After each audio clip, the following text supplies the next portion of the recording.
A new intro here to mark the festivities as we draw the Open Wheel Sprint Series for the second season very soon to a close. A very exciting race in Brandtach means that for the fifth out of the 6 rounds, we head over to Road Atlanta in Georgia for this fifth round, and a very exciting one at that, with a very flowing track at hand. It's really going to be very interesting to see who will come up for on top in both the sprint and the feature race. Hello everyone, I'm joined back here in the commentary booth once again. Lorenzo, I think, will be back over for the season finale. Thank you to Zeeuw. Fantastic to have him be here with us as well, as he made the brilliant new intro for the remaining 2 races. Samuil Slavev joins alongside me as per usual. Hello Samuil, how are you? Hello everyone, glad to be back. Hopefully Road Atlanta is very, very eventful. It's a really, really nice track. I love it. And let's see how the race goes.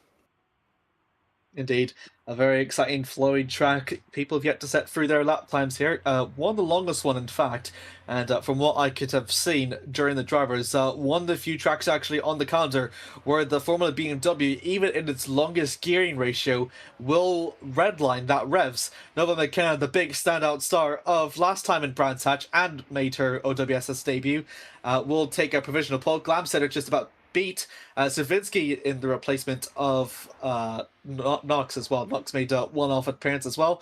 And yep, McKenna's at 2-3 stands. Glamsetter, though, sets for the benchmark with a 122.3 as it stands. More people on the grid this weekend. Hopefully the race is actually pretty good. Like last time, I actually enjoyed it. There was a lot of strategy. But I don't think it's going to be raining today, so maybe not much of that will feature.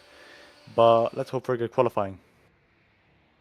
Yep, indeed. You can already see their Glamsetter really, really strong in terms of the pace, 2/10 quicker than the next fastest driver, who in turn is 2/10 faster than also the next one.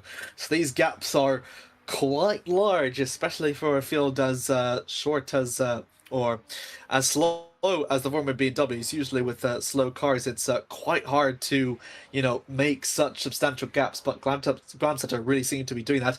Robert Bully makes over for his return in the Optimal Esports as a replacement for Andy Parker, who had his short stint in the 2 races before. And we'll see what the German on Ipano's return to OWSS can really set here. Nikola Koski, meanwhile, take second place. Glamsetter previously with more at 22-0.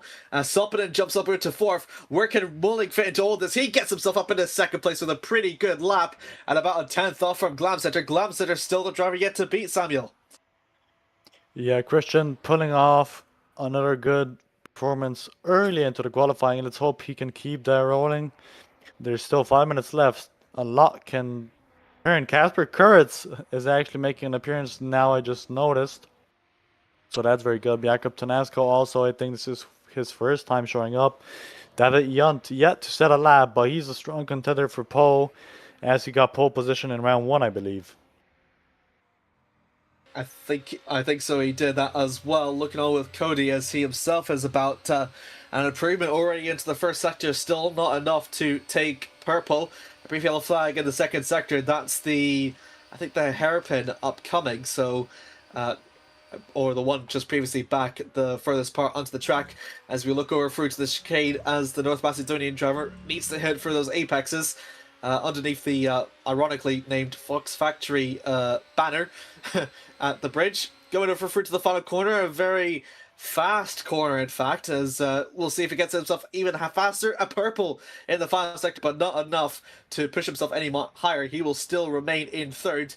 Nova McKenna now into the 2nd sector. She's doing pretty good so far. Still to the top 5 with a good 2 sectors, though. Samuil could really punch her ticket up into the top 3.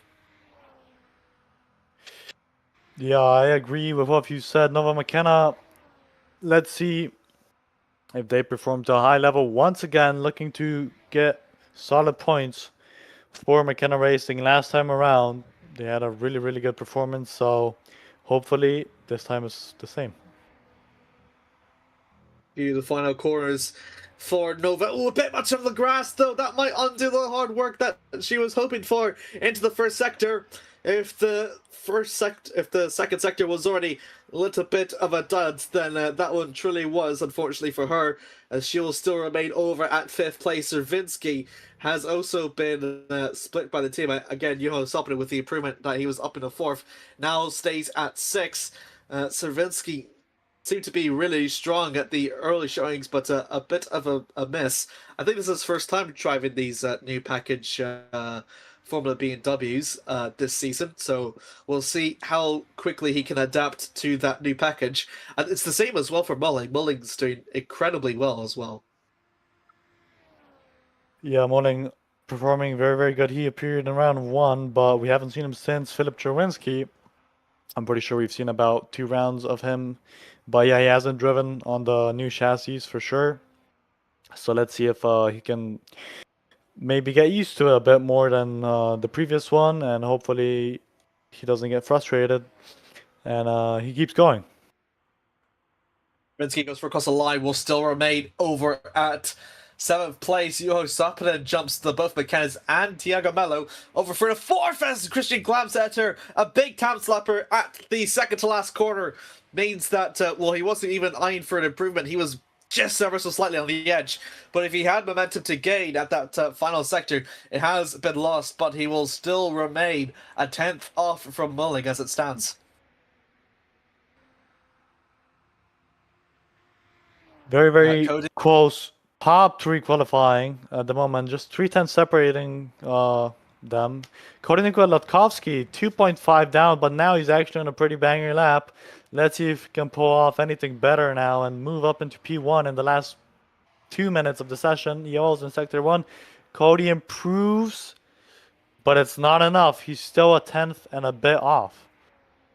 Yep, that was incredibly close by Latkovsky there. The fact that he's just about 300ths off from second place and 1.3 tenths off from Glamcenter really just goes to show how this qualifying has gone over. A spin in the background there for one of the Velo 1 cars. I'm not quite sure who that was, but yeah, it's unfortunate with the amount of time remaining. I don't think we'll be able to set another quick run.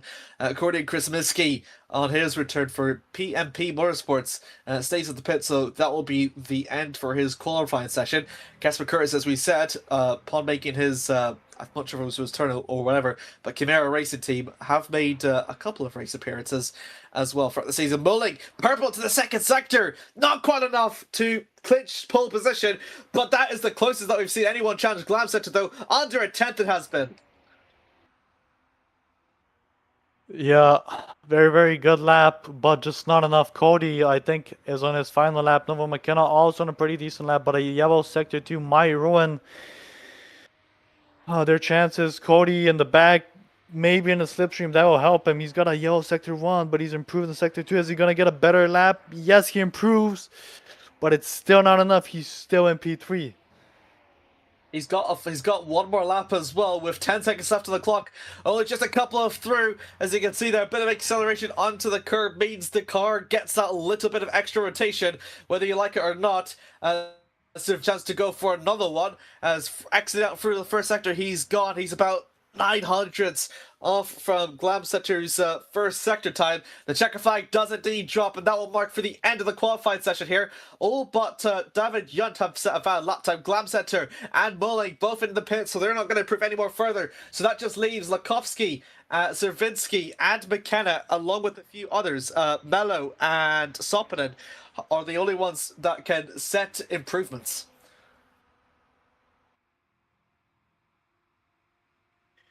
Yeah, everyone's already basically finished their laps, but pretty tight qualifying actually for the small grid that we have at the minute.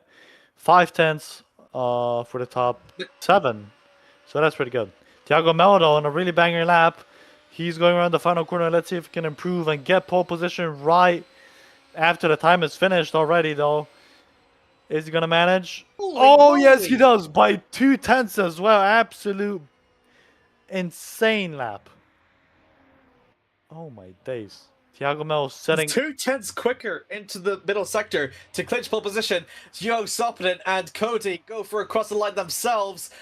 No improvements to have been made, so they will still stay in their remaining positions. I think Soppinen must have had an incident, I think, in his final lap, which brought him down to Lukowski. And I think we only got Kerala and David Yunt left, I believe, to set their lap times. If not, then I think that might be the end of our qualifying session here. Actually, David Yunt did for across the line and did set a valid lap time, so that means that he will be 4.4 off from the pole sitter.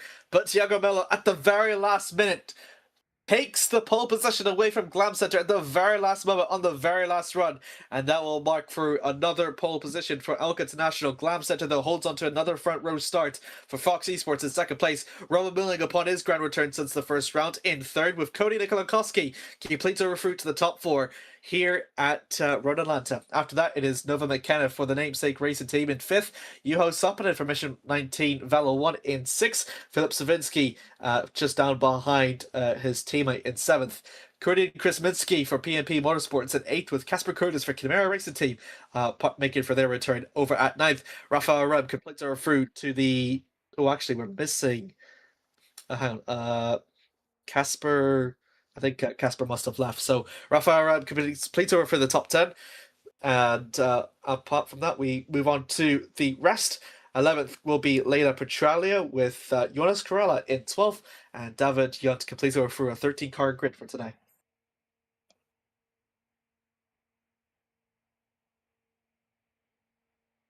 good qualifying session. I actually didn't expect Thiago to secure the pole last second like that. I didn't think anyone could really challenge, but he managed.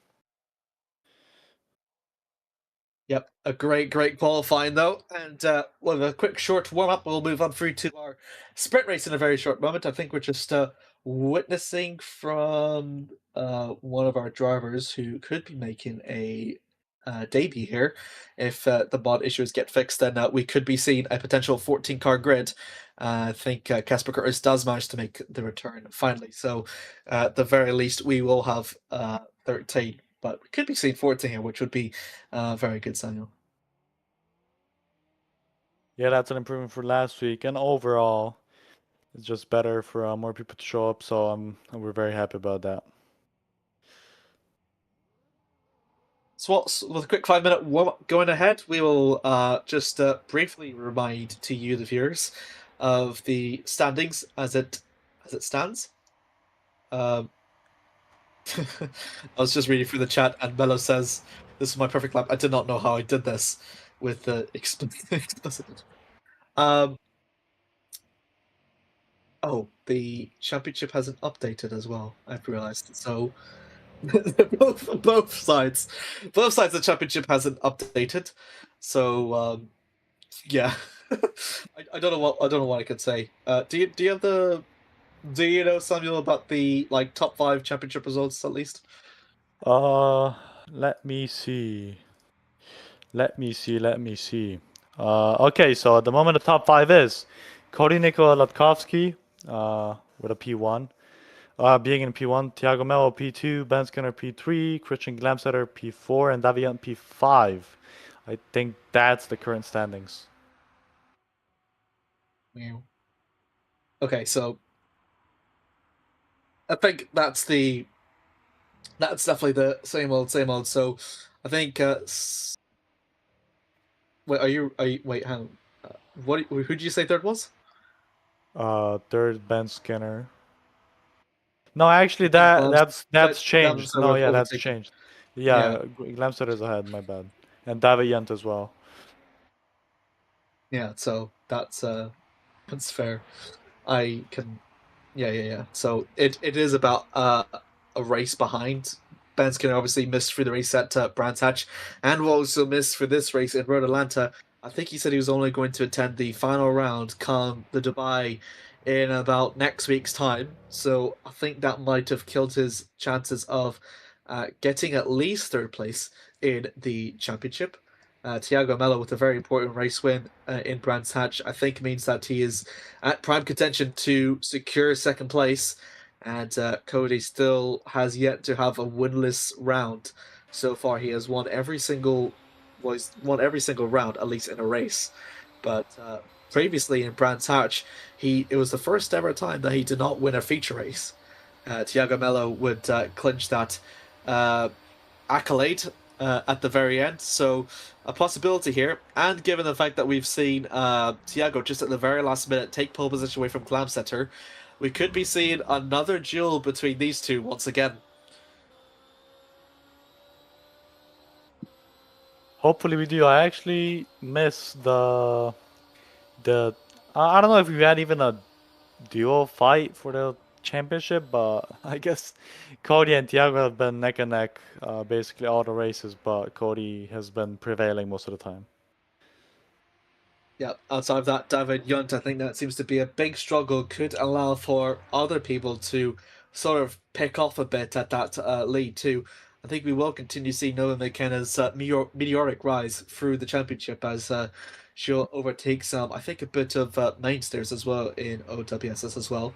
I think could be in contention to overtake maybe Yuho Sapinen if things were definitely to go her way, as especially from what we've seen in Brands Hatch, who did, may I remind you, did indeed take the vote as underrated driver of the day, just about beating Andy Park by at one vote, which is the closest vote that we've ever had in this championship in terms of introducing this rule. So that's a nice little OWSS trivia for you.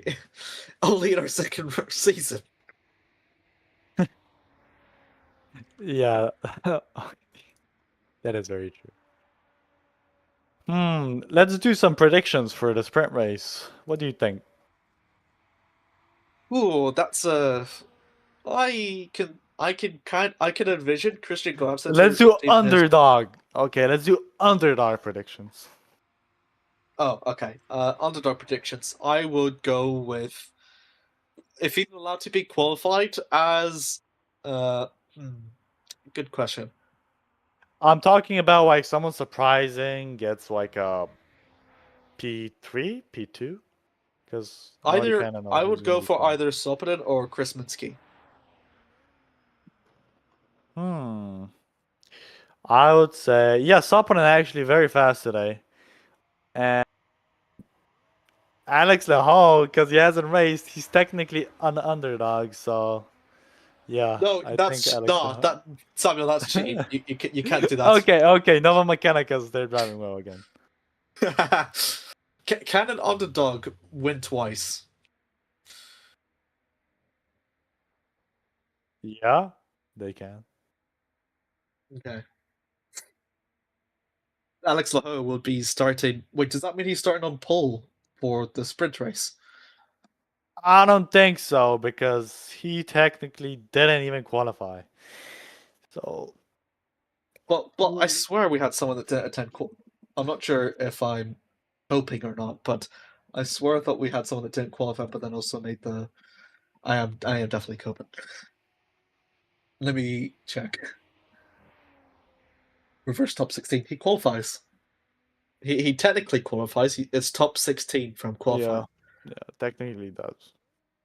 We'll see what one of the we'll see what our trusty Remco will have to do.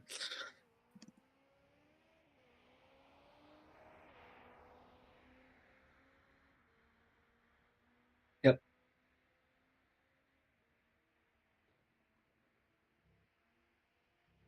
Okay, the grid center's crashed. Thank you very much, Laho. Of course, this happens whenever Laho joins. We're going to have a very short few minutes extra, but that's perfectly fine. No worries. This always happens when Laho joins a race, as per usual. But he's. Oh, yeah, hold up. Ooh, Let me qualifying check. results. Um, yeah. Do you want to do that, Samuil, if that's okay? Yeah, I'll find them. Where the fuck? This is warm up. This is not a kid-friendly stream. That's how the setting is on YouTube. OWSS is brought to you by Optiminal, I suppose. Is that the only sponsor we have? Do you need any other sponsor? That's the best sponsor you can get. Remco, Remco's look at blushing my in the chat. background. I know he is. He loves me. I love him too. No homo. Or for homo. Get a bed, you two. I'll I'll I'll never forget about the talk about golf we had last time round.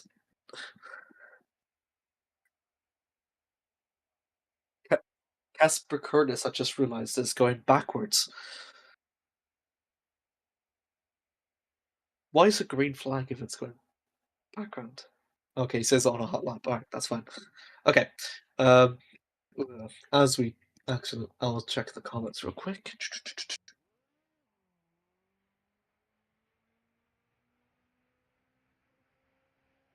We're fine. We're fine. Don't worry, everyone. Uh, are we? Yes, of course we are. Thank you all to the 5 viewers that are watching the stream as well. Your support means a lot to us. Are you? Can we get some commentary on this top level? Yeah, of course, Raphael. We'll do that as soon as we get to. Oh my goodness me! He's cornering down through one of the S's. Is it going to hit for the other apex onto the other one? Can he do it? Can he do it? Can he do it? Can he do it? Can Casper do it? Oh, oh, oh, oh, oh, oh, oh! Good line. Good line straight out of the. The thing is, like Casper's going downhill, so this is the literally the fastest that he can go. I'm not sure if you're saying this, Samuel, if you're on the Yeah, server or not. I am on the Like server. he's hit. Oh wait, why? Why He's am I not on the server? Oh yeah, because Alex killed it. he's one there one going over for the other. Oh, how strong is the reverse gear in the form of BMW? Is the question. Is it going to go up the hill? No, no, he's not. Oh, he missed it. Oh, he can't do it. Oh, I think I think with that sort of attempt, I think Kasper is well deserved underdog driver of the day. Oh, he did I it. agree. What?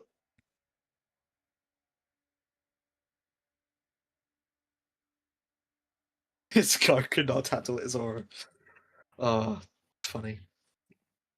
If all of you's watching here and you want to get involved, feel free to join through the Discord on our description.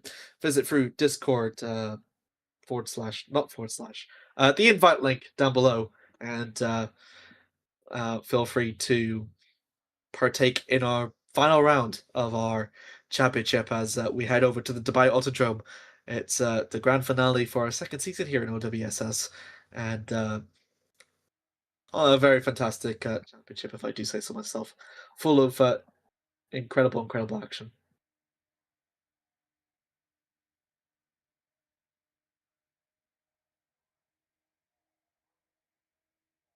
Okay, I'm getting some info. Casper Curtis is still driving reverse on the back stretch. He's very slowly heading over into the chicane, and as we aforementioned, yeah, we could stream it if you want. Like show the viewers where he is. There he goes, driving as fast as he possibly can. He might actually do the entire lap in reverse. The good thing is like he's going downhill, so this is gonna actually increase his momentum. Cody Christmaskeys just says this is the pre-race show, so um what the Super Bowl halftime show. This is just our entertainment before the two races that we have. Can he hit the apex? Is he gonna hit the apex? Oh, he just misses it. Oh, I don't understand how it could be so staggered though. Like, I'm not sure if he's just teasing us or not. Over to the final corner now. He's using the pit lane route. Is he going to complete the lap or not? He's heading back into the pits. Oh, if he please don't speed in the Do a please don't speed in the 360. pit lane reverse. Do it, Casper. Do it. Okay, Casper did not do a 360. He's just. Is he just going to enter into the garage this way? I think he might have missed it. Okay, that's great. That's great. As soon as it goes into the pits, we're now going to start for our upcoming race. 14 cars. That is one more than qualified Lena Petraglia being. Oh, goodness me. Here we go. So she will take pole position here. David Yunt will follow through alongside, and it will mark through an exciting reverse grid 15-minute lap sprint race. Any predictions for who will come up on top, Samuel? Who win? Hold up. What's the reverse grid? Let's see, and I'll give a prediction in the formation lap. Okay, fair enough. Because I 16, can't remember off the 14 top of my cars. head. That's fine. I think it's quite easy to maybe see for David Yunt. If David Yunt does manage to improve, then I can definitely see him coming out for in the race winner. As the race winner, Lakoski, Mello, Glam Center will have. I think this is going to be the hardest race for them out of all of them, in my opinion, to climb up through the field. Because Road Atlanta is, yes, it's got slipstream, but it's also got really high speed corners, which will make it notoriously hard to overtake, especially with the dirty air that produces. But then again, that's what the new package is for. The formation lap slowly begins as the 15-minute lap sprint race goes ahead. And a quick reminder through the grid for today in the reverse qualifying order. The Italian driver Lele Petraglia will hold on through to pole with David Yunt following alongside for row 1. Jonas Corrala for the Finnish driver in third, has Casper Curtis in fourth for Chimera Racing Team for row 2. Over to the third row, Cordy and Krasminski from P&P Motorsports with Philip Savinsky in sixth. Juho Sapinen over in seventh, and Nova McKenna makes it a McKenna 6 and 8 for the starting grid of today's race. Cody Nikolakoski, the first for the Elks in ninth, has Robin Mulling alongside in 10th. Christian Glamsetter and Tiago Mello will continue through their duels as they start 11th and 12th respectively. Alex Laho, a last-minute replacement, and McManus Motorsports finally makes their grand debut after what... Oh, not debut. Grand return after what has been ages since Oliver Tyson Okayama, as he is 13th for the Scottish outfit. Alex Laho is winning, even though he's 13th. No, I'm that's a very, very bold prediction.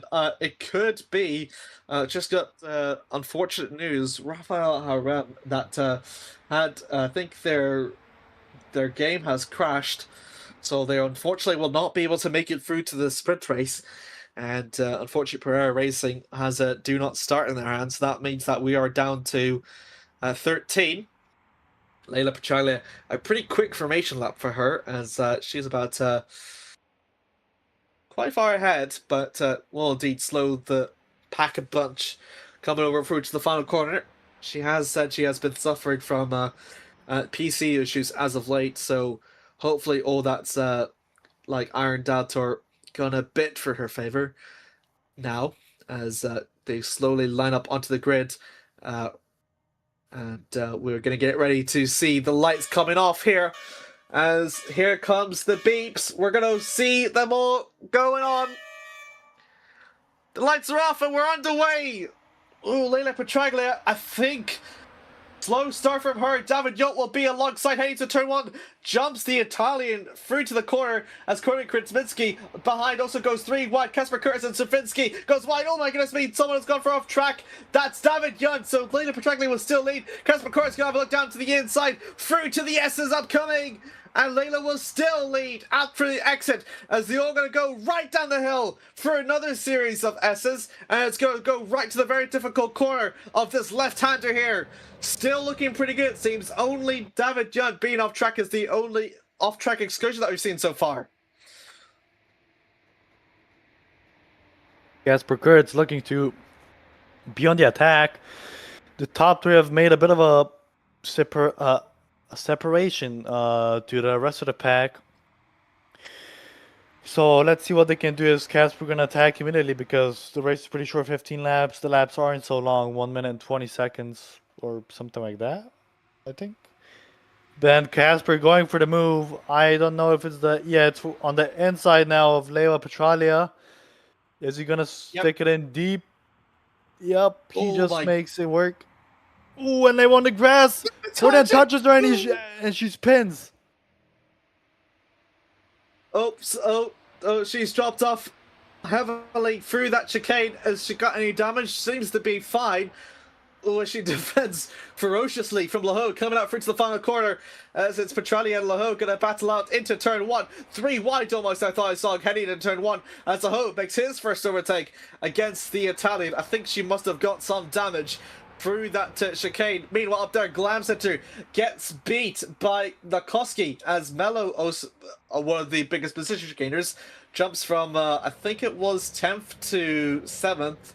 So a pretty good overall fool for there. Glamcenter goes very wide with an almost a slide and a half, does recover, and Savinsky makes the overtake through to 9th as Glamcenter will have a chance to keep applying the pressure to retake that spot as they approach over through to the second sector. So close up to his rear wing, but not going to be quite enough. Onto the stretch now with the slipstream in hand from Glamcenter against Savinsky. I don't think it's going to be quite close enough to make the move. Approaching over to the final few corners as there comes an overtake up ahead. Mello makes the overtake past McKenna. Irish team versus Irish team, and Mello would take it, but McKenna will definitely be late on the brakes to defend. It might do so. Someone's gone off track though very heavily. I'm not sure who that was, but they seem to be fine for now. Mello makes the overtake through to 6th. That was Korala just going off a little bit, but will still recover on fine. Lakovsky, a chance to get P6 for himself, looking over to the outside line, heading over to turn 1. But McKenna will have the assistance of Mello slipstream in hand. The Macedonian driver going to go side by side, heading over to this one, backs off at the very last minute.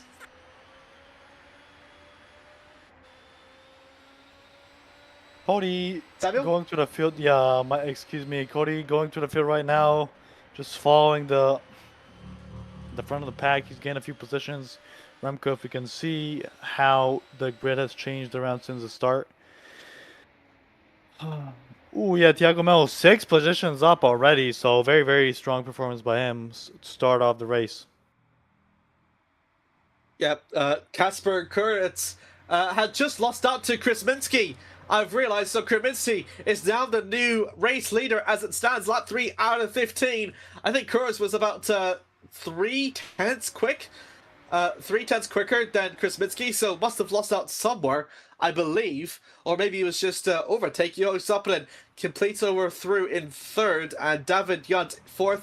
Korala in 5th, Mello 6th, McKenna 7th, Koski 8th, Glamcenter 9th, Savinsky 10th, and see an overtake there. Petralia makes the overtake on Laho for 12. So these two will continue to battle out through over to the final sector. That there we go. It's I think it's the most closest to we have a track. No, it's not. Korala is it. Krasminski goes off and he's jumping down the order. What's happened there? I wonder if we can get a replay on that. But yeah, he was doing good. That's super unfortunate there from the Polish driver. Commanded lead down into turn 1. Oh my goodness me, and a tank slapper and a half, and hits the wall very heavily. Must have picked up damage with that, but that was just...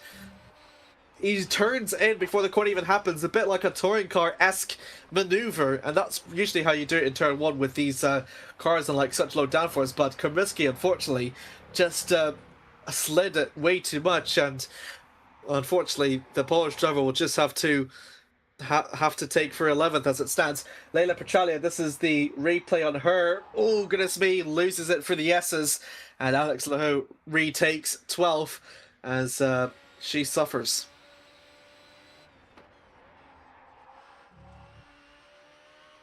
That's just very unfortunate, just not quite onto the racing line, and I think it might have been a bit too much on the brakes from her, unfortunately. So she drops over back down to P13. Krasminski down for a head. Yo, somebody makes the overtake for the lead, but Kasper Curtis going to try and challenge the Finnish driver as they both make their way down through turn 1. That is some bold side-by-side racing out for the first corner with Kasper Curtis. A fantastic overtake to retake the lead, Samuil.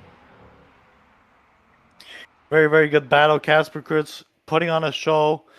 David Young and Hugo Soppinen as well. This part of the track is so nice. The flowing S section, just so nice to look how the cars flow through. And here you can see an image of like the midfield and like everyone just converging into one spot. Well, third of the race done. If the fighting continues, it's going to benefit Karela, Melo, and Lakowski as they're looking for their way up for the order. Bit someone gone off grass though, as that is McKenna, and Stravinsky makes the double overtake past Mulling. And I think McKenna went off track just a little bit, but still that overtake will stand as both the Irish teams will hold on through. But look at this, Mulling is going to try and insert himself into a triple sandwich, coming over to the third sector though, determined to see who will come on top. McKenna is the first one to back up. Stravinsky looks for the switch back over, but it's not going to quite work as Mulling places his car well to defend. And Mulling from 10th up to 8th from that battle.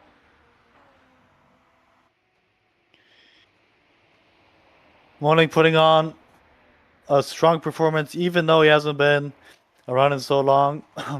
Fighting with Philip Czerwinski, who's also still, I guess, not up to speed with the car. Someone goes off.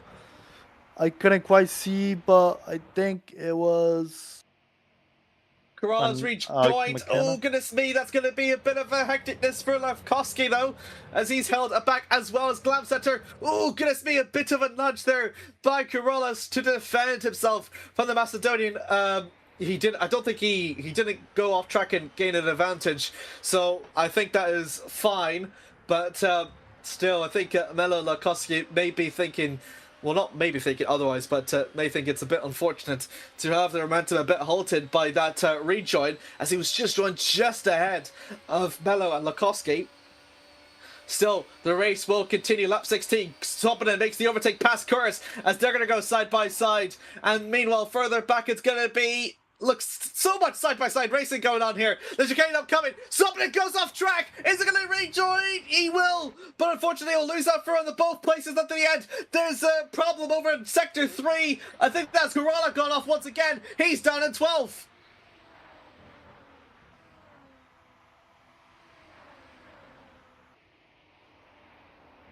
Meanwhile, David Yunt takes over through to the lead as Mulling and Glamsetter are going to have a battle for P6 at hand. Mulling just about has a little bit of the edge. Then Glamsetter will surely try to make a maneuver maybe into the second sector. Potentially, half of the race has gone. It is David Yunt, Kurtitz, Melo, Sopinen, and Lewkowski as it stands uphill through to the high-speed left-hander. And Glamsetter and Mulling still going to go side by side. Timnall versus Fox Esports. The double right-hander upcoming and it's going to be super, super close for Glamsetter as he's not going to be onto the racing line. Another driver has gone off. That is Sopinen. He's dropped from third down, back off the order, and it's gone from bad to worse for the Finnish driver as he's dropped out of the top 10. Kasper Kurtz just has to hold on now. They have a 3-second gap to the rest of the pack. Kasper on the inside locks up the tires. That gives Thiago Melo, though, a chance to go around the outside of David Yunt. David Yunt's holding on. David Yunt keeps P2 for now, but I think he's going to get attacked into turn 1 once again.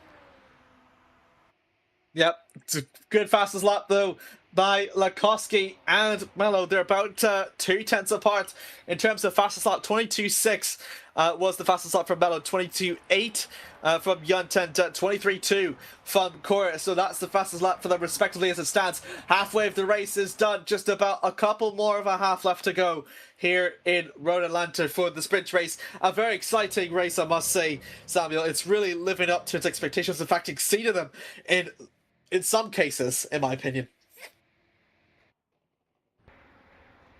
A look at the replay here. This is from Juho Soppa. This was whenever he was up from 4th on a bit of a spin and contact with Lewkowski it was. So that unfortunately put Soppa right off on the back end.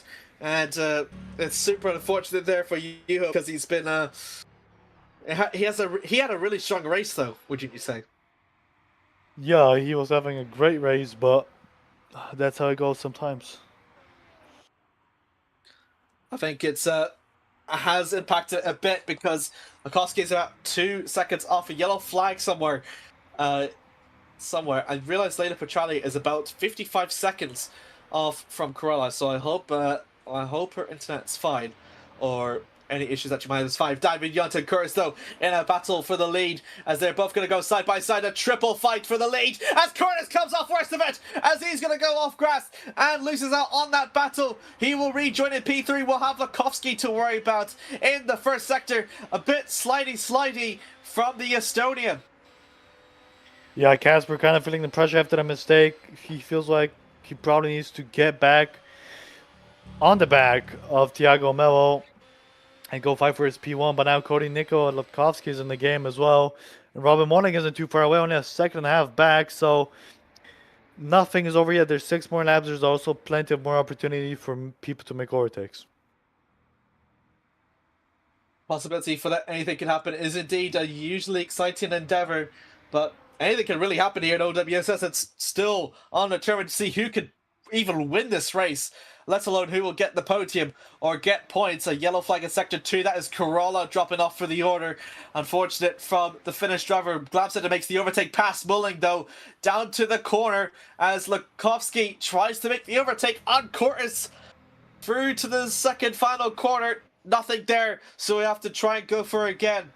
Into the final corner, Loho gonna make for an overtake. Almost a bit of a collision there between himself and McKenna, as McKenna will have the inside line going for the final corner. Look at that curve riding, and she still manages to save it. That is incredibly impressive there from Nova. Alex has the inside line down over for the first corner, and hopefully will try to make it stick. A bit of a switchback though by Nova means that that battle is not done yet. Into the inside, but Loho just slightly shuts the door, and he'll take 8th place.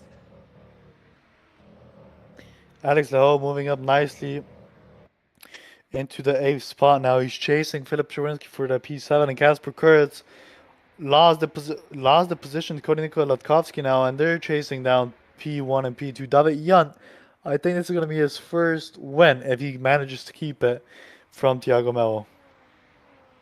Indeed, completely possible. David Yunt managing to put the foot down at 22.69.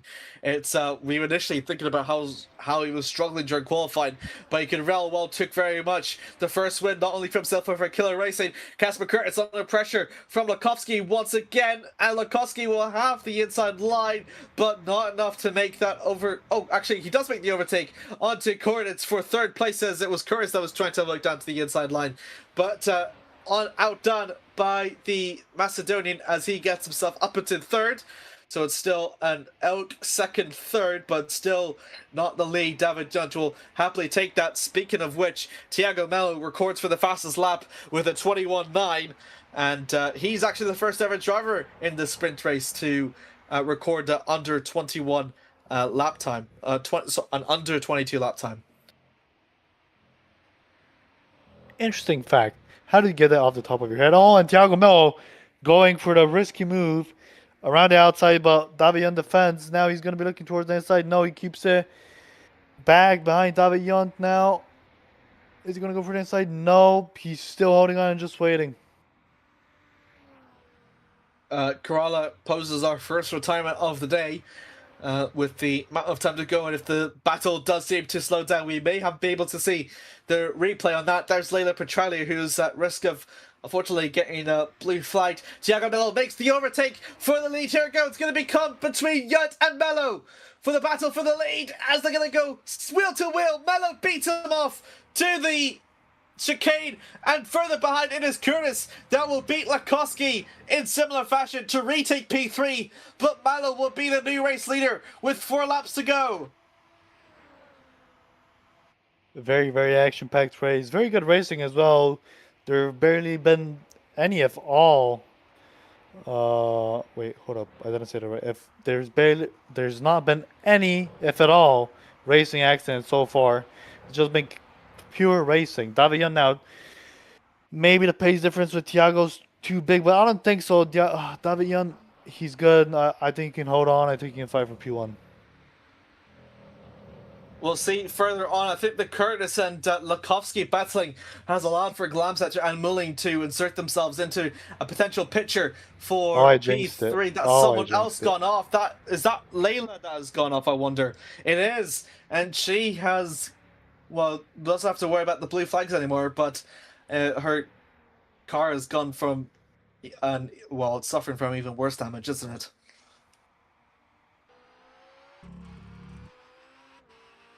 I know it seems the suspension seems fine, but yeah, it's unfortunate. Sopanen retires from P10, and Glodinkovsky retakes P3.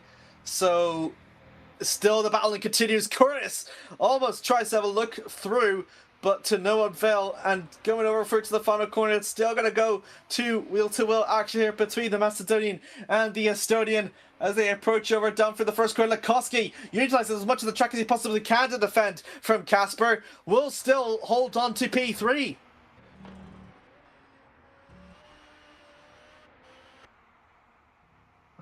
Is that Lakoski gone off? That is Lakoski that has gone off on track this time. Shades of Kerala from back into lap 7 it was. And he will rejoin still into P3. I wonder if he might give the position back, maybe. I think he does so. He does do so. So that will allow for Casper to be P3 and Christian to be P4.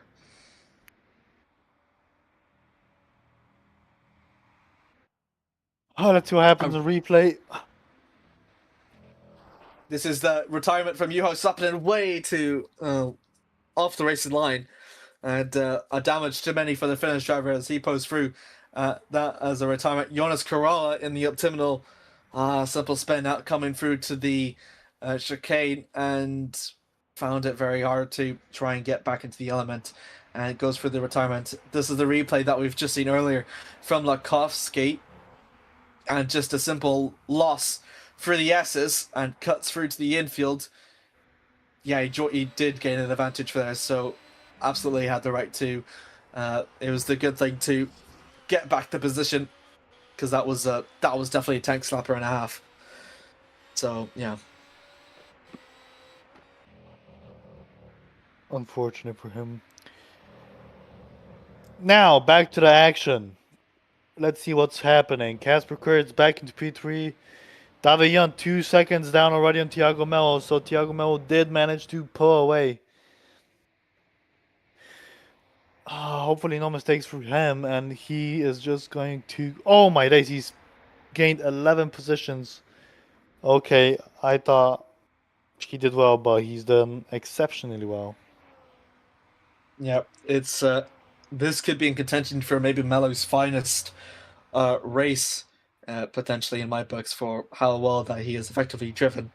Took the lead with about 2 laps to go, and still the battle's not over though, as Lakoski and Kurtz are going to have another duel once again for P3.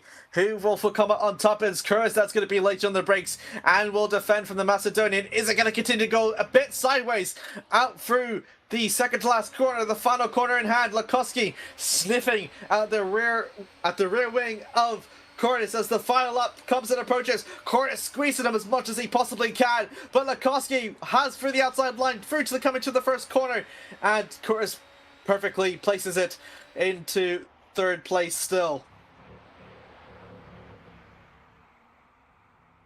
Everyone's still leading very well out through to the first S's. The second S is upcoming through downhill, and as Curtis still leads, Lakoski, Mulling, and Glamsetter and Servinsky coming down from behind. Look at that slipstream coming up for hand. That's someone off. That's Curtis. Curtis has loosened out. And that allows for Lakovsky, Mullen, and Glamsetter to all overtake him for P3, 4, and 5 respectively. Off!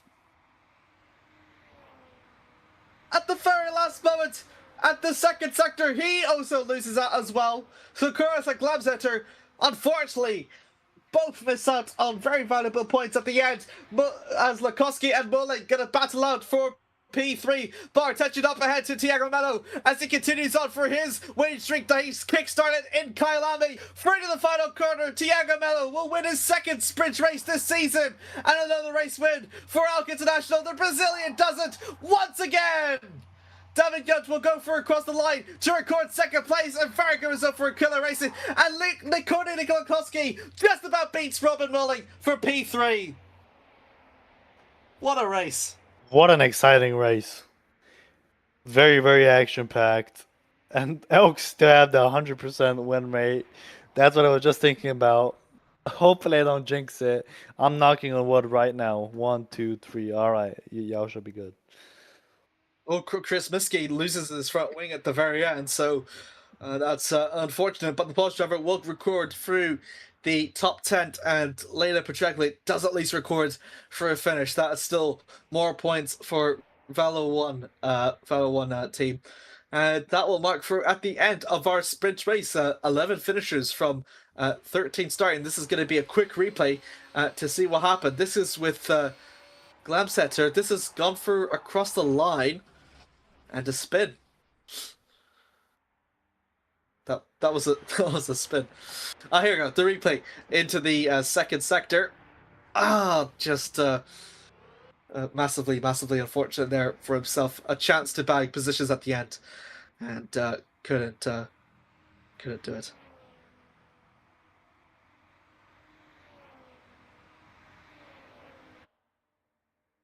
I think now we're going to be taking a 5-minute break. So yeah, before that we'll go.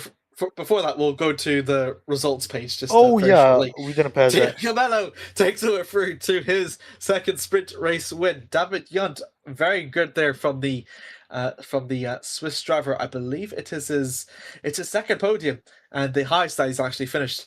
Not only just for him, but for Aquila Racing as a whole. So I'm sure the outfit, Victor Bernat would be pretty ecstatic with that as team boss.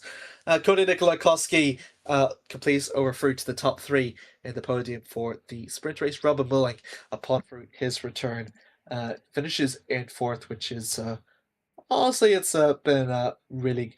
It's actually his first race. This is Mulling's first race, I realized. So he didn't actually appear in the first. So that's something interesting. Philip Savinsky in 5th with Casper Curtins in 6th. Then following through with that, we have got Christian Glamsetter in 7th. And Alex Laho, what can we say about him? Manages to bring in points for McManus Racing for the first time since round 2 in 8th, with Nova McKenna in 9th, and Corey Krasminski was at the front wing, completes over through the top 10. Leila Petrali remains the only finisher a lap down in 11th, with Juho Sopra and Jonas Carell being the only retirements of this sprint race here today. As Samuil said, that's us concluding for the sprint race. The feature race is still yet to go, but until then, we'll take a very short minute break. And after a while, we'll be right back here with more exciting OWSS action. Stay tuned for more, and we'll see you in a few minutes.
Thank you, Remco. Welcome back to the OWSS live coverage of the Road Atlanta Round 5 out of 6. 22 laps of the feature race plus the formation lap is slowly going to kick off underway. What a very exciting 15-minute lap sprint it was, which we saw Mello winning the race at the end.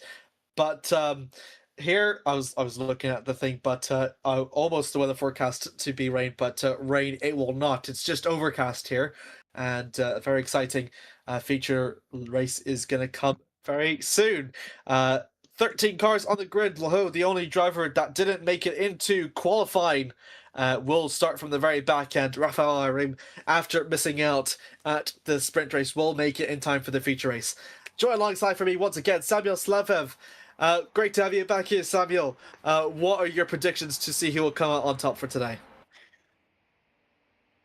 The top three very strong. Thiago Mello could be looking for a double win, I think, again today, because he's on pole position and he actually qualified pretty far ahead. 2/10 is quite a lot. So yeah, I think he's the favorite at the minute, but let's see if anyone can challenge in some way, shape, or form and spice up the top podium spot. We'll look over through to the qualifying, sorry, not the forward, the grid of today's race based on the qualifying results that happened quite earlier. Thiago Mello will start on pole position with Christian Glancic alongside in second for Fox Esports. Roland Ben Mulligan third, and Cody Nikolakowski makes it an Elk 1-4 at that first half of the grid. Nova McKenna through to fifth. Juho Soppinen in sixth, in the midst of a McKenna sandwich. Philip Savinsky down behind in seventh. Cory Krzymicki for PMP Motorsports in eighth.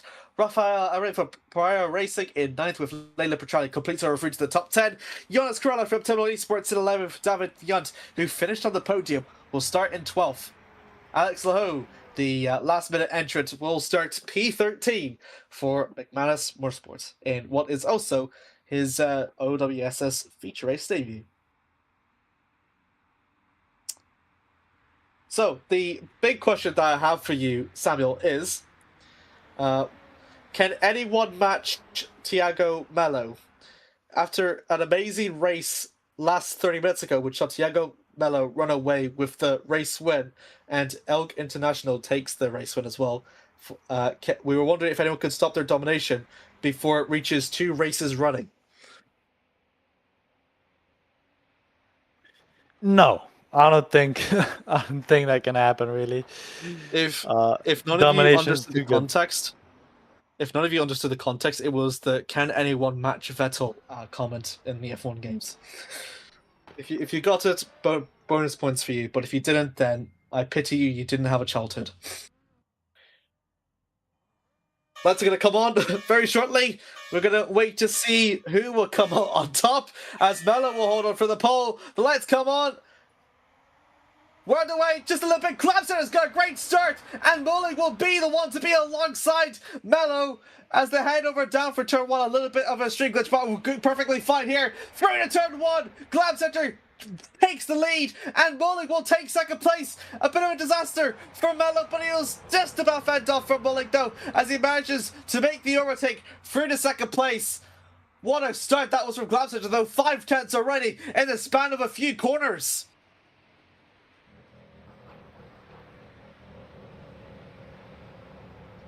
Through to the fast left-hander they'll go, and on to one of the stretches between 5 and 6.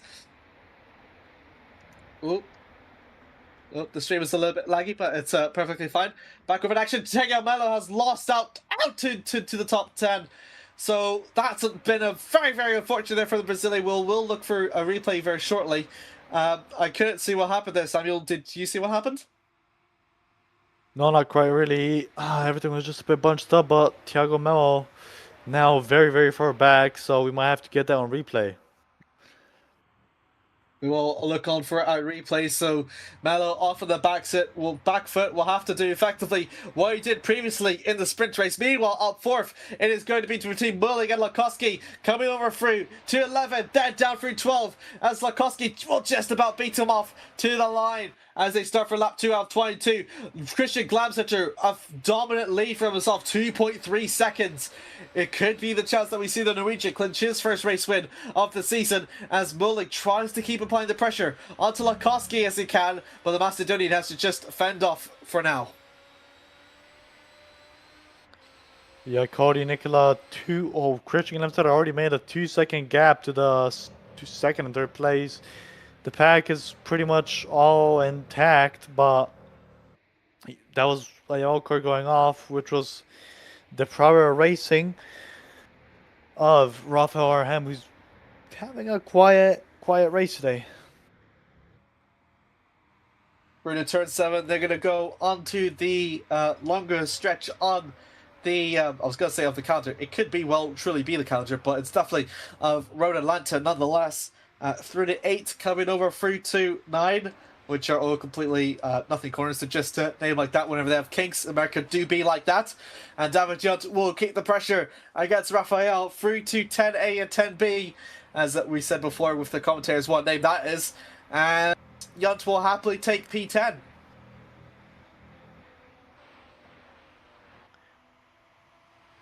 Looking at the front, Robin Moling getting chased down by Philip Cherinsky, both the McKenna cars in 4th and 5th, which is very, very good for them, which is strong points. Alex Lehal already in P6, which might actually be one of the best finishes that a McManus Motorsports car has had. As we notoriously know, McManus is a very, very different and interesting team, which I love for sure.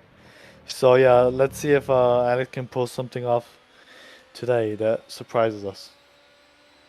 Absolutely, he's done very, very well to be in that 6th position, and him and Mello that effectively dropped over to top 10. In fact, Alex Lowe's kind of doing a last to first chance if you think about it, as Mello goes a bit wide coming through turn 7. It will compromise his speed out on exit and will mean that he has to just be off the back foot for the time being.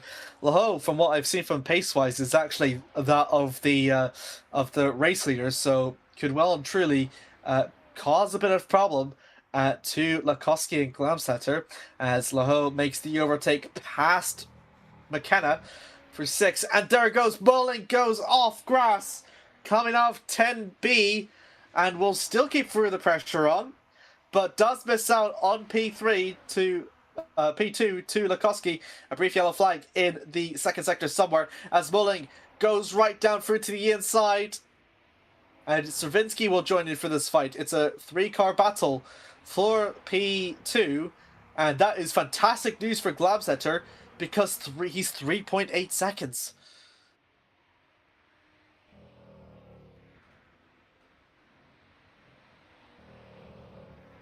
You can see the slowly starting to form a bit of a little bit of a. Oh, Lahoo's dropped off.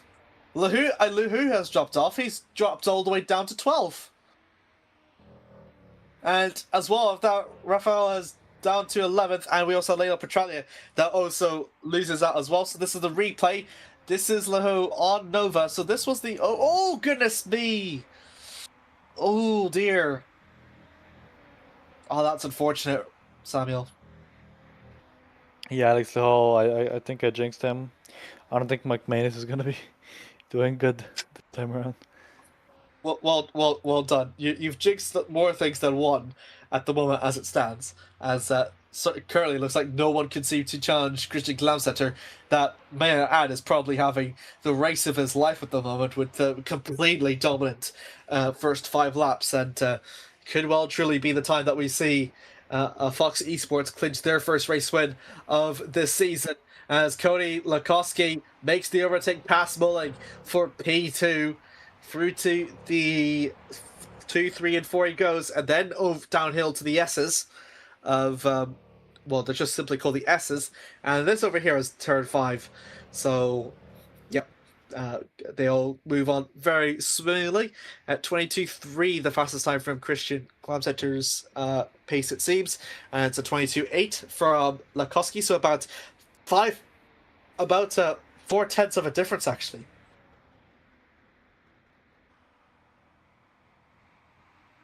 Oh, the sun's back on. never mind. Samuil? Yeah, sorry, excuse me for the short absence. I'm back. David Young chasing down Nova McKenna very, very close. Nova McKenna chasing down Yuka Sopanen as well. Are they gonna look for the inside move? No, they don't.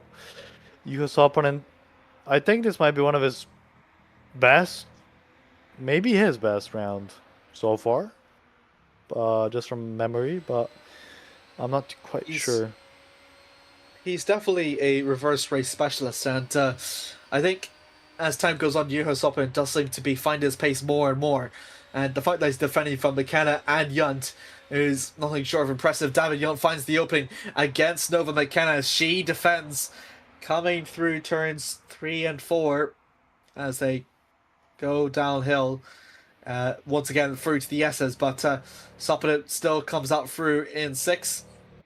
See tension draws quickly up ahead as Zawinski goes off track, and that will allow for Bowling to keep the pressure on. In fact, the gap's staggering. It's a 3-second gap between Lukowski and Zawinski.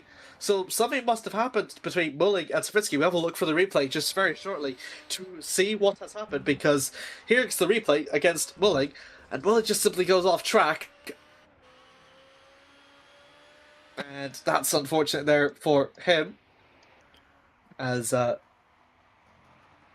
here's a replay from the exterior angles, just a simple, a bit too much onto the throttle, wasn't really going to make it through there. And then Zawinski joins back right behind. I'm also surprised Zawinski has lost out the momentum. So it's Glamset and Lukowski that both have very sizable leads, as now Bowling will have to worry about Zawinski coming behind. And also Mello, that did a very good recovery up ahead as he's up into 5th. Juho Sopanen in a battle with Mello, with McKenna for 7th. So McKenna goes a little bit too wide coming over for turn 3, and still recovers it, but loses it at the end.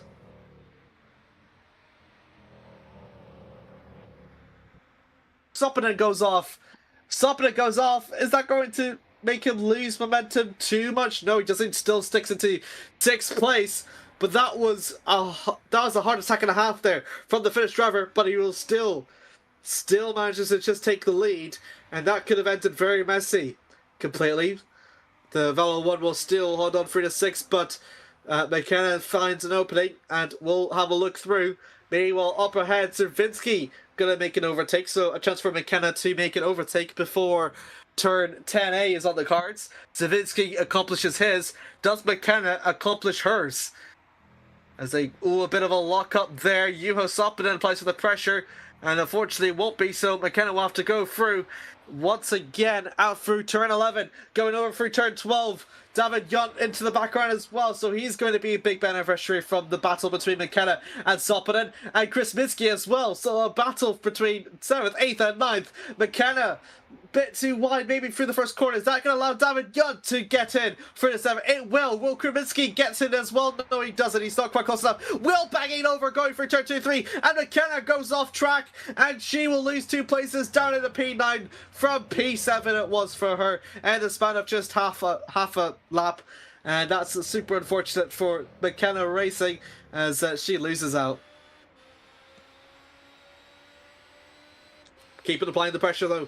Nova against Corning up ahead for P8, and completely possible if it's anything here. Still going to navigate out to the 2nd sector. You can just see there with the sort of the inputs there on just the precise braking and acceleration inputs of sliding the car around. It's almost effectively, as you said back in the last round, Samuil, effectively a big go-kart.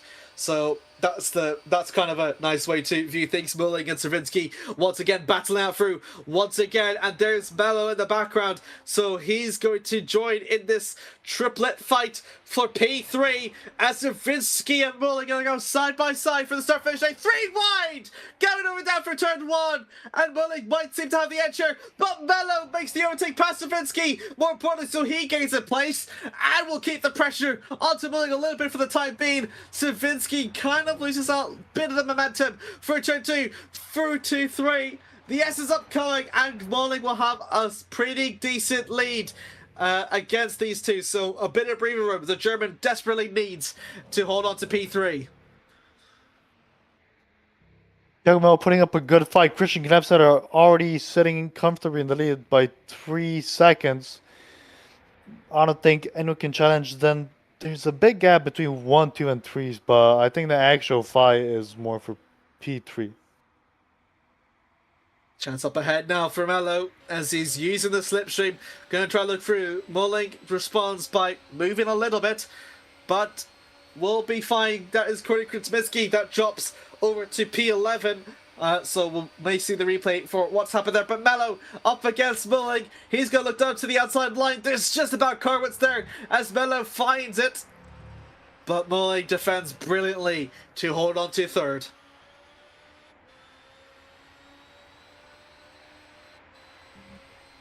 Going over to the final corner now. Onto the start finish straight. Over into turn 1 with slipstream a bit in hand. We'll have Savinsky to worry about a bit.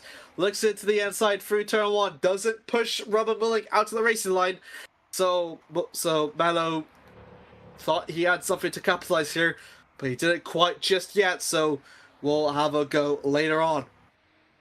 From the back, Savinsky is still not letting go of his battle with Molling and Mello just yet.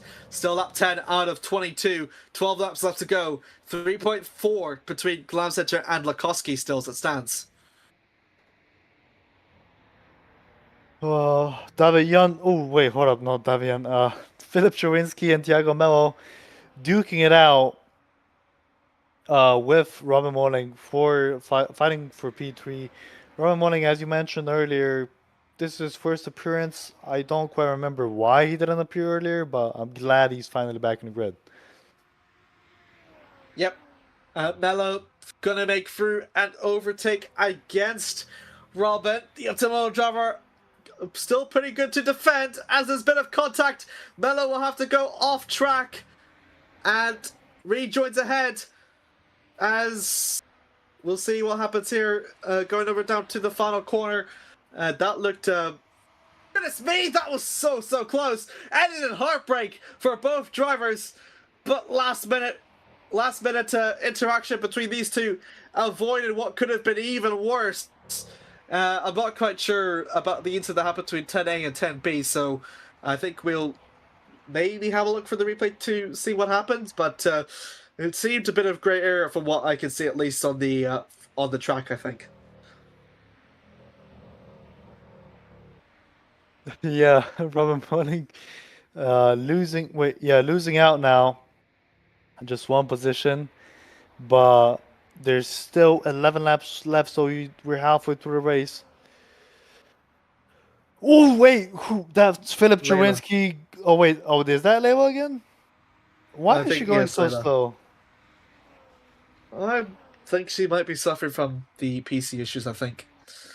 Oh dear.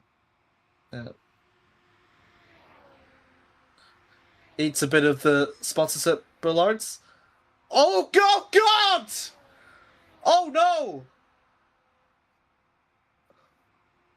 Huh? Wait, what? I'm not sure what quite. I don't know what quite happened there. Like she was. Nova McKenna seems to be fine though, so. But I think that there's definitely a lot of damage onto that Ford BMW. Did she just?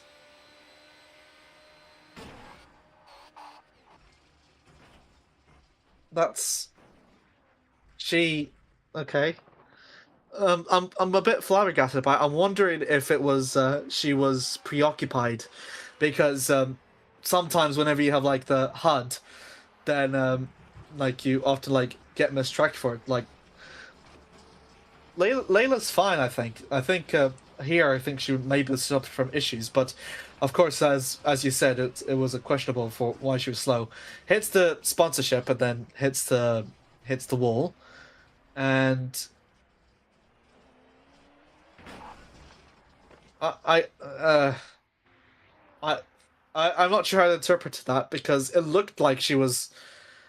Layla's on track, so I'm surprised Nova didn't avoid her. It's hard to tell. Glamset just lost out. Oh, Oh, and there's contact! contact. Contact!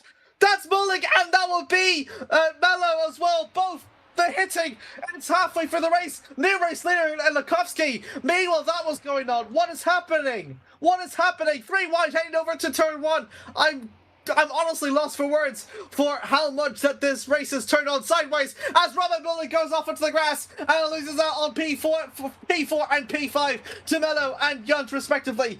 Nikloski leads, Glamsetter second, Savinsky third and Mello fourth, Yunt fifth, Mulling sixth and Laho. What is going on?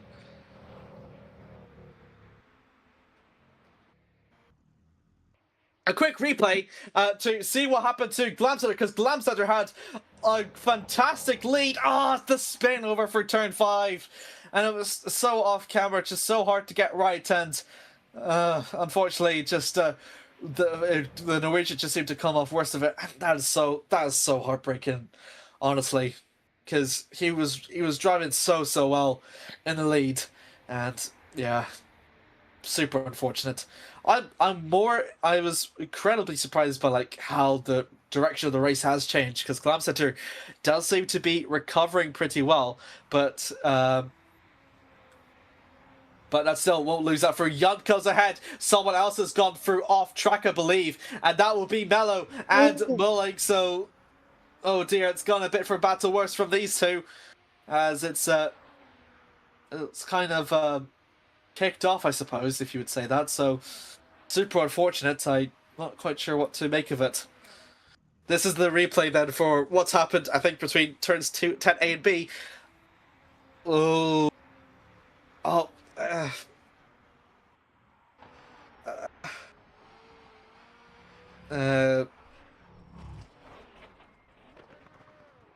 That is such a weird incident. Like, Mello clearly, I think, from what I've seen, Mello used too much of the track, forced David Yunt off, and then Mulling was Mulling trying to look for a switchback? Is that what trying to do? Was he like not interpreting like how the?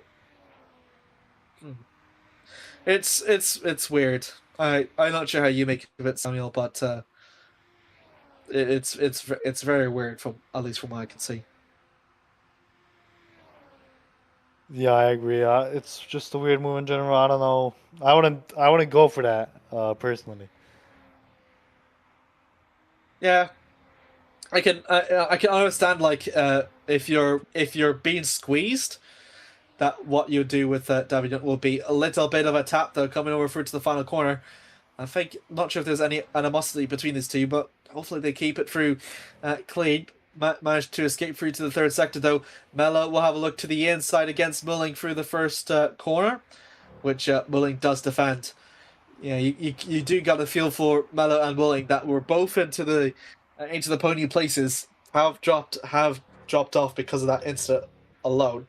And yeah, as you can see, Mello, having started from pole position, is lost 7 places as a result from that. But Alex Laho and David Yunt, though, meanwhile, both pushing themselves upwards. 8 is the biggest gains they could be, and David Yunt could be clinching potentially his first feature race podium, and Alex Laho could be completing for his first OWSS podium. For him, not only well, yes, for him. So still in hand, 15 out of 22. Still a couple of laps left to go. It's a pretty hectic race, I must say, as Mello and Mulling will go through once again through 10A and 10B, and Mello down into the inside. Through A they'll go, through B, and Mulling does pretty well to defend, but a bit of a slippery out on the exit. Through 11, then down over through turn 12. Going over for the start-finish straight, we'll use through the slipstream to help. Coming over down to turn 1, Mello going to try and hope this one will stick there before, and unfortunately it does. Although, wonder how Mulling will respond. A bit of a slip and slide through turns 2, 3. Gonna go through to the S's, effectively of 4. Turn 5. And both of them utilize the curb as they can. I think the curb is the racing area, if I'm not mistaken, so perfectly fine for them both. The longest part, or the furthest part of the track, up here into the second sector, and then through 8 and 9 over this extremely long straight. And you can see Mulling has not given up on trying to overtake Mello. Stopping in there in the foreground, as Mulling now going to be in the opposite area this time against Mello. Goes straight off. I wonder if he locked the What, brakes or he what just was that? went on. Maybe no, that part of the track is not dirty. What I don't know what was that. what was that? That was very weird.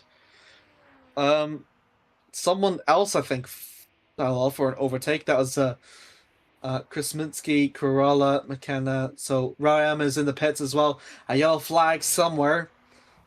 We'll have a look for the replay to see what happened between these two. I will look for Mellows on board. Did their rear wheels collide?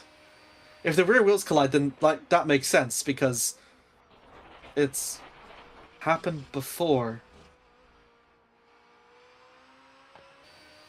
I, I, I don't. Okay, that might be it. So you can just see the rear wheels are, I think, a little bit bigger than the side pod. So going body to body is not enough, and they both make a collision there. So it's not bad situational awareness. It's just, I think it's just, I think a little bit of a poor awareness of the car specs. So I think that's understandable. As Mello goes off track, uh, it's not really gone his way though, is it? For a completely stellar qualifying and a completely stellar sprint race, it's been a bit of a nightmare for Tiago, wouldn't you say? Yeah, I agree. I think he was looking to get a better result, but now that kind of fell apart. He was moving well in P3, I believe. But now he's all the way down in P8, and now he's in P6. What's happened once again? Euro Stoppinen has dropped off as well. Tiago Mello has lost out to Kreminski as he pushes up to seventh. Euro Stoppinen's retired again for second race in a row. And super unfortunate there from the fellow one driver. Oh, Tiago Mello's missing a front wing. That's the problem. That's why he got lost to Kreminski at the end. So we've got both replays to look at to see what happened.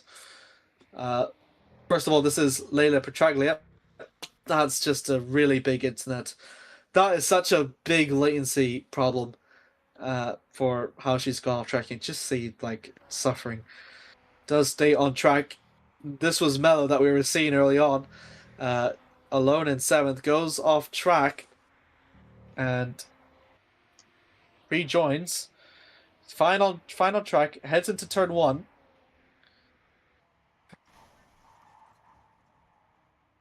Oh dear. Oh dear, it's the contact between. Oh dear. So that's what happened. So Sopanen. Oh,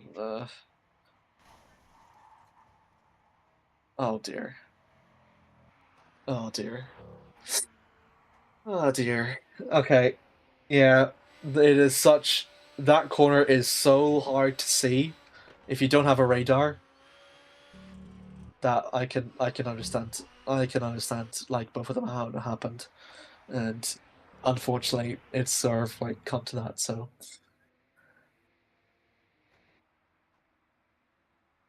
anyways, lap 19 out of 22. Tiago Mello also records a DNF as well. Bit of a battle going on ahead for P3 between these two. Oh, exit out of the final corner.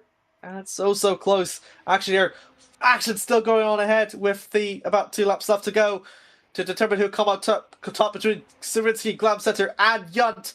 Entered out of turn 1. Still gonna go. Will to will action. Savinsky still leads, followed by Glamsetter, then Yunt. Through turn 2, through to 3.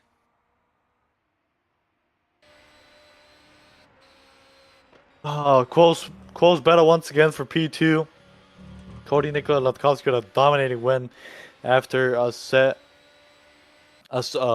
few circumstances. I mean, Philip Czerwinski holding off for dear life now for P2 and the 2 remaining laps that are left. Thiago Mello has DNF'd, although I think that happened a while ago. Someone moved up a position. I think that was Alex Lahal. I'm not quite sure though. Yeah, I'm not sure either, but races will still go on ahead.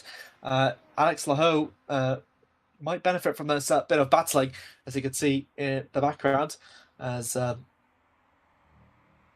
yeah, there's Laho there languishing over in 5th place. He's just slowly edging himself more closer to that place. Again, 8's the biggest one that we can see right now.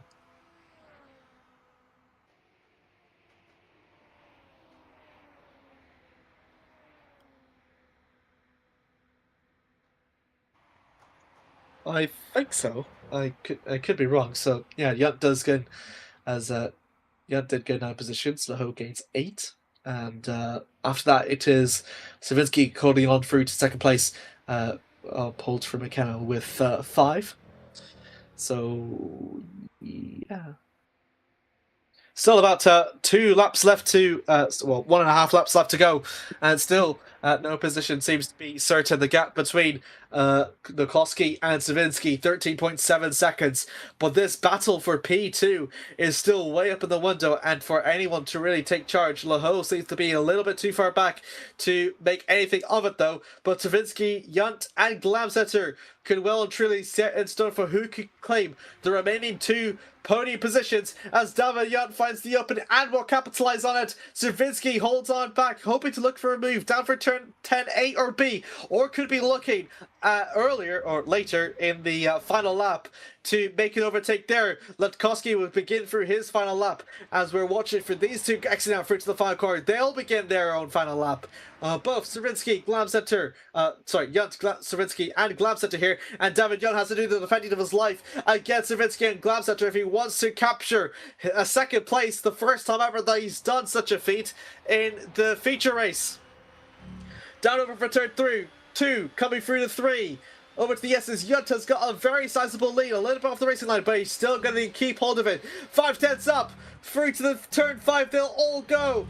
Bit of dirty air in hand for Savinsky and for Glamsetter. Glamsetter comes off worst of it as he'll spin round once again in turn 5 and spin his kryptonite once again, and he drops to P5. Unfortunate for the Norwegian, and that has punched Laho a ticket to P4. But the race is still not over yet, as we still got a chance to see if Yunt would still to defend from Savinsky, with the gap increasing more to about 7/10. It may well truly be set in stone here. A fantastic race it has been for all the cars, left, right, centre, and straight down the middle. But especially this fight for P2 has never stopped since we kept our eyes on it. Cody Nikola returns to the winner's circle as he continues his winning streak, as he wins here at Road Atlanta in the feature race. David Yunt, meanwhile, from behind, will just about beat Savinsky to the line for the final corner. It's a podium place for the Swiss driver, and Savinsky will complete through the podium place for McKenna. Alex Laho, upon his debut, will clinch through an impressive 4th place. And as he said, Samuil, well and truly in contention for underrated driver of the day, Christian Glamsetter. Unfortunately for turn 5, he was the main talking point of this entire race, leading with almost 10 seconds, with like 4 or 5 seconds, and now he's finished in 5th in such an unfortunate mishap of events.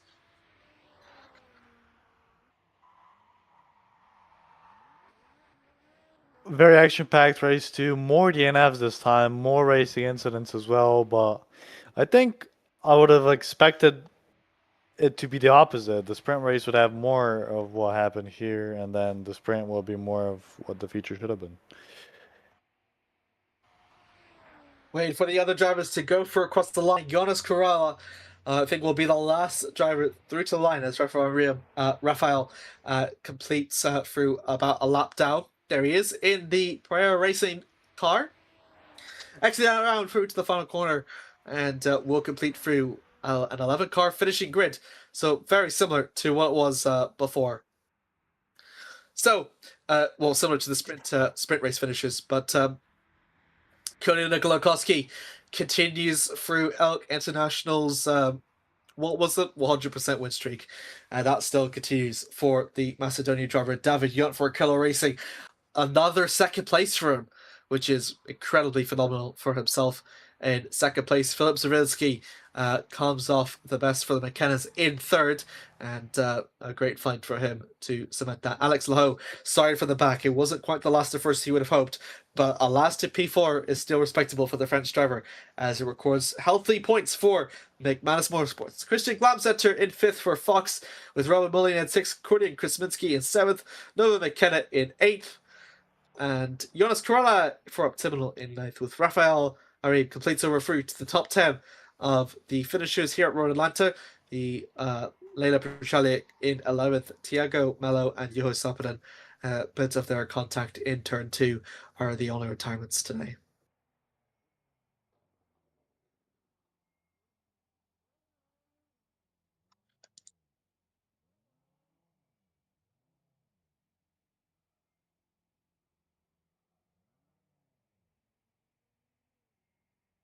Great race, huh?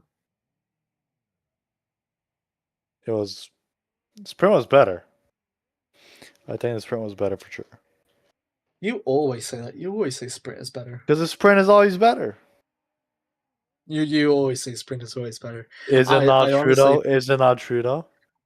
I'll let Remco be the judge of that. Well, do you want to do the interviews I'm a bit too if tired. you I have can't the lie. energy? Huh? Huh?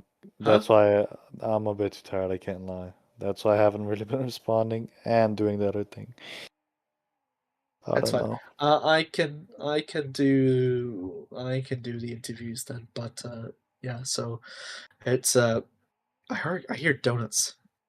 It's Kerala. Kerala's the one that's doing donuts to celebrate his points for Optimal at a ninth place. So massive congratulations over through to him for finishing the race. So that's fun for him, but he's still going on again. If you're okay, Remco, we can do the interviews. Alright. Fantastic. We'll look over through to the race winner, Cody Nikolakowski, who got P3 in the sprint race and won the feature race. I can't track him. Oh, Samuil left. Hello, Cody. Hey, Amir. Well done. First of all, massive congratulations on another race win added through to your books. It was quite a hectic race, shall we say, for both the sprint and the feature race. I think you yourself found yourself in that really hectic midfield part in both races. So, talk us through your experiences in both the sprint and the feature race, and the battles that you've had with like it was with Casper, and you Mm, had one with Robin as well. So lots of battles. It was surely hectic from your side. yeah, so obviously qualified P4. That put me on the back foot. Actually put me in front of a couple of the faster guys for the sprint. But yeah, I just didn't have any reference for the start. Didn't quite get away when I wanted to, and yeah, Tiago got past me, and we kind of just worked together past that point to try and once he passes someone for me to follow through, or to at least follow through a couple of corners later. And yeah, it got to a point where we thought yeah, podiums definitely on. Thiago kept moving forward, kept punching through field, got his way to the front. I kind of got held up a bit more than he did, and yeah, fighting against Jonas, for example, trying to fight with Christian as well, who was really catching up to our rear ends. That was very hectic. I think also somewhere in between all of that, Nova McKenna, he gave me a run for my money. I had to really throw everything I could to get past him. So a lot of action all the way through. It did get a bit feisty towards the end there, but on the final lap of that first race, it's like yeah, people were making mistakes left, right, and center. I remember even myself, like the lap before, locking up, having to go wide, having to redress and give 2 positions back. It was fun. It was really the adrenaline levels were high, and yeah, coming third overall. I think that was I couldn't have asked for anything better, all things considered. So race one, very happy with. Really happy that my teammate Thiago, he also got the win. So it's an elk double podium.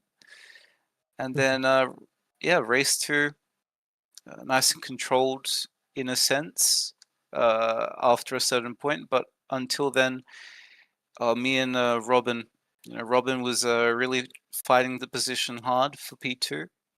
It would have been nice if me and him could work together a bit more to catch Christian, but I don't think he was too comfortable with that. So I tried to pass him, tried to make a bit of a gap, show my intentions that we should try and catch Glamsetter.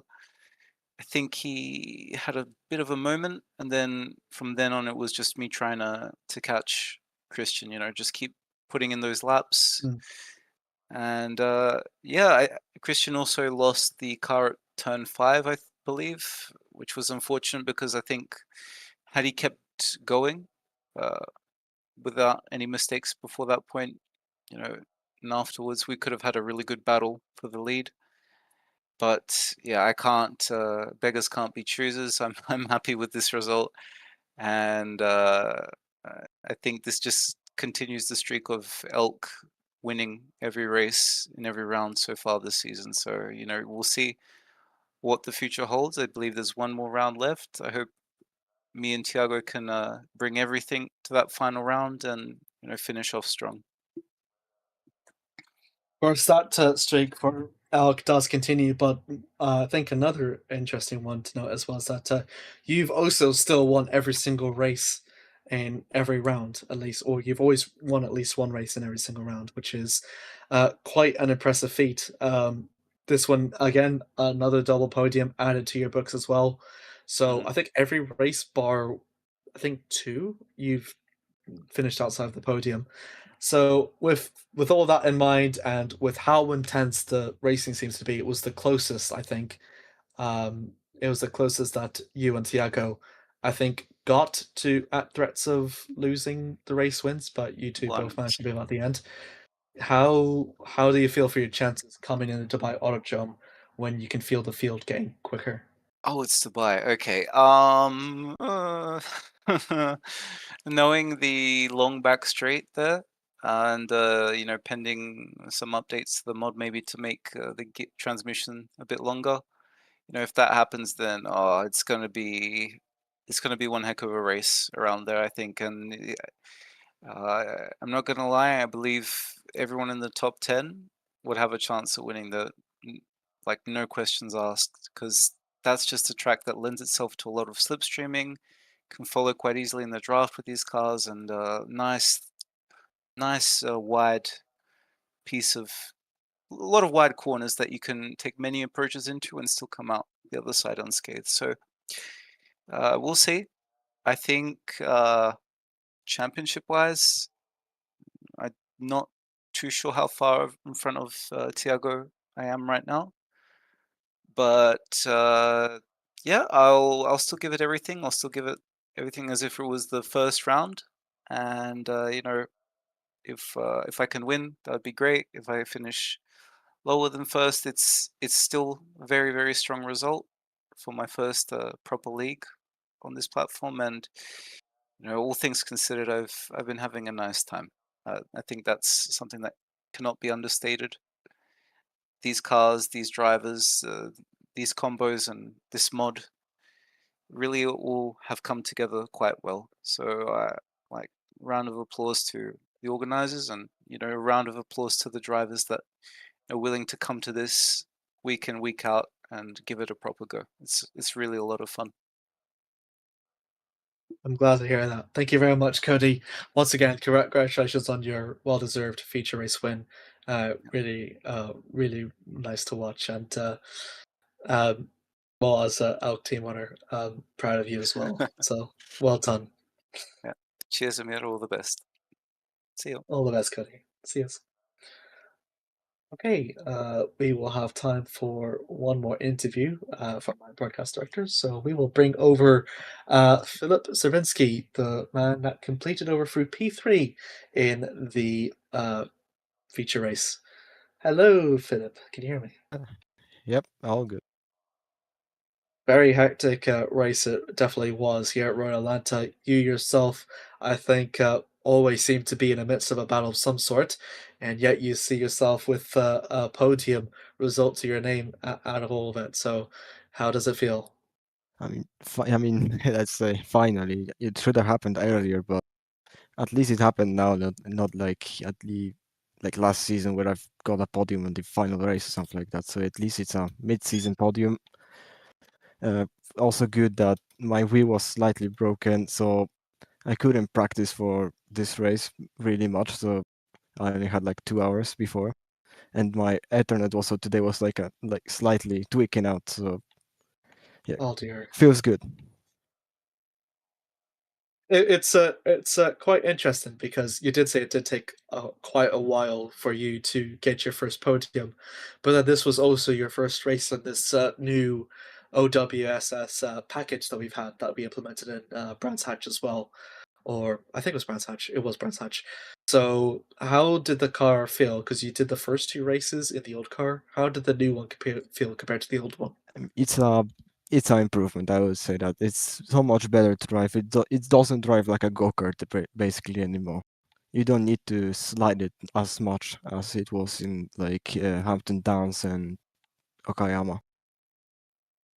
It definitely I feels think that's better.